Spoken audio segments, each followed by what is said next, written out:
பிறர்க்கு இன்னா முற்பகல் செய்யின் தமக்கு இன்னா பிற்பகல் தாமே வரும். அதாவது இன்னான்னா துன்பம். உன்னிட்ட காசு இருக்குது, பணம் இருக்குது, அடியாள் பலம் இருக்குது, இதை வச்சுக்கிட்டு ஒருத்தனை அடித்தான்னு வச்சேன் பிற்பகல் தாமே வரும் அப்படிம்பார்.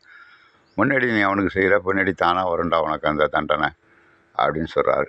அது அடிக்கிறது மட்டும் இல்லை, ஒரு 10 லட்ச ரூபா பணத்தை வாங்குற, இல்லை 10,000 ரூபா பணத்தை வாங்குற, ஏமாத்திர அவனுக்கு தரேன்னு சொல்லிட்டு கொடுக்க மாட்டேன். நண்பனை மாதிரி நடிப்பான், ஒரு 5,000 ரூபா பணம் கடன் வைப்பான், திருப்பி கொடுக்க மாட்டான். பிற்பகல் தாமே வரும். நீ 5,000 ரூபா ஏமாத்தினீங்கன்னா பிறகு ஒருத்தன் 10,000 ரூபா ஏமாற்றுவான். இதெல்லாம் பொய்யாமொழி புலவர் வள்ளுவர் சொன்னது.